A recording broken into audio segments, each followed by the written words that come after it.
25 декабря 1979 года и 15 февраля 1989 года – две памятные даты для нас. Одна трагическая – день ввода так называемого ограниченного контингента советских войск в Афганистан.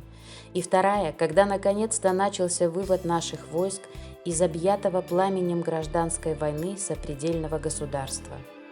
Трудно чем-то измерить или оценить те страдания, которые принесла нам необъявленная война. Но мы можем гордиться тем, что наши ребята, солдаты и офицеры с честью выполнили свой воинский долг, сражаясь так, как того требовала от них присяга. Нет их вины в том, что пришли они на афганскую землю непрошенными гостями с оружиями в руках. За 10 лет войны были призваны в Афганистан более 150 саранцев. Валерий Двирный, Василий Казимир, Иван Пилецкий, Сергей Кетов, Михаил Сергеев и многие-многие другие. Все они вернулись живыми.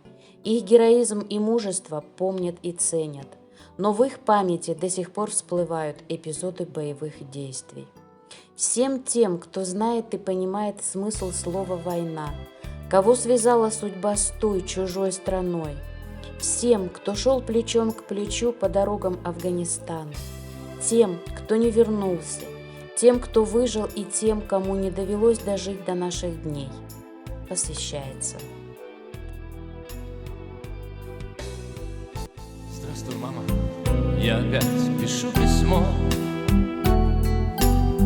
Здравствуй, мама, все как прежде хорошо. Все нормально, светит солнце, над горой встает туман. Знаешь, мама, здесь не страшно, просто здесь Афганистан.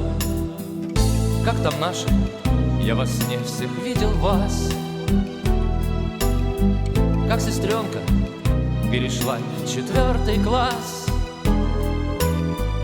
Ты бы, мама, Ольгу в гости к нам почаще бы звала.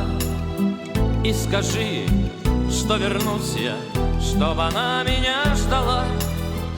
Ты бы, мама, Ольгу в гости к нам почаще бы звала. И скажи ей, что вернусь я, чтобы она меня ждала.